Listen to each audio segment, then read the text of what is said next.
Base being holding the arm straight, rotation base being rotating, and compression base being this sort of thing. What I want to do is give you the idea of using all three of them together in any given joint lock, right? So we're going to use the arm bar.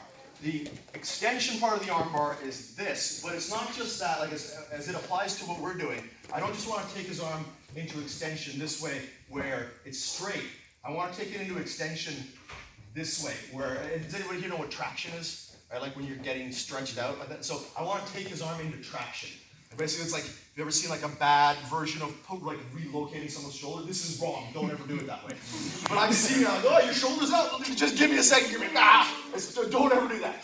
But that's what we're trying to do here. We're trying to create traction on the limb, right? So when we talk about extension, we're talking about taking the arm straight, but also pulling it away from the body.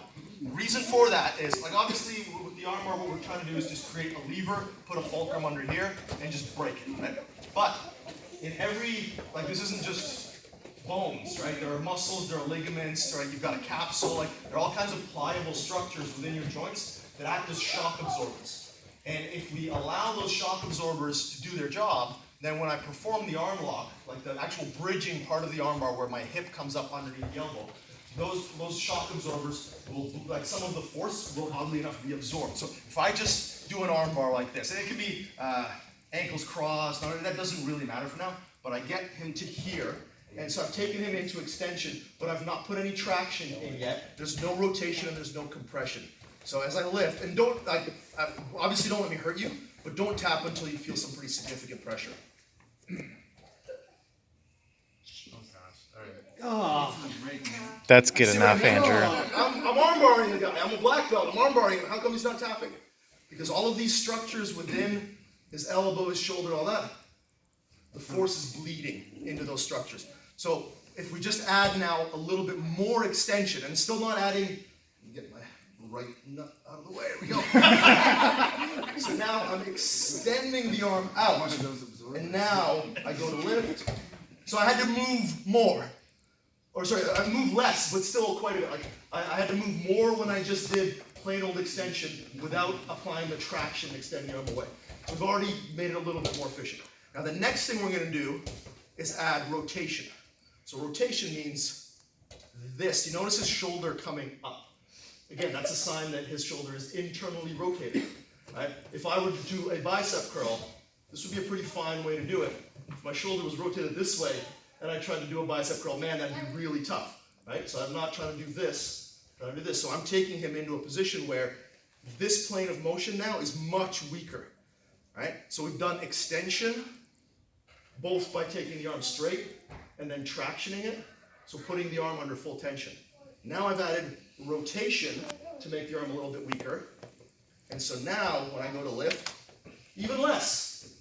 And now we're going to add compression. So when we're talking about compression, we're not talking about compressing a joint like this to break it. We're talking about reducing the amount of slack.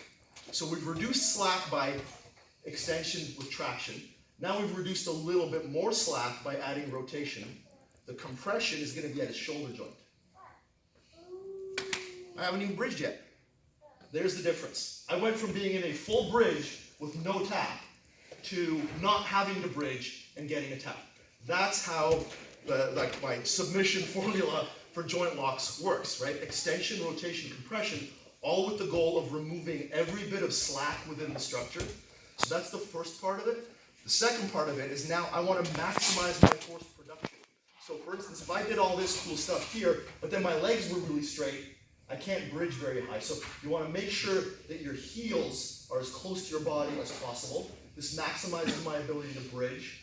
And then I want to maximize the PSI, which is pounds per square inch, which means I want to create as small of a contact surface with my body as possible against a tiny part of his arm, which means I'm going to try to use my hip bone and my full bridge while taking him into extension, rotation, and compression. So extend, rotate. I can add a little bit of extra pull here.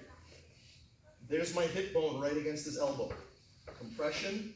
And now I start to move a little bit, and I wait for, I can feel you twitching, so I'm like, and then I wait for a tap. So we're adding extension, rotation, compression with our thigh on the shoulder, and that can be achieved in different ways. Do you want me to do your other arm for a second? Okay. So for instance, if I had done this instead, right? Well, however we ended up here, he pushed my leg off, we're here like this. I'm like, okay, so leave the armbar him.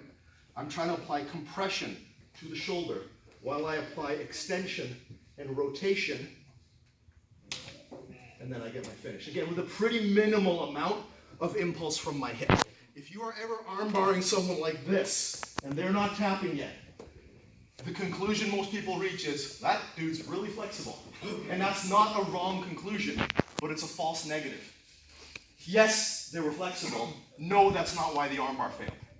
The armbar failed because you didn't remove the slack. You didn't employ extension, rotation, and compression. You didn't maximize your force production.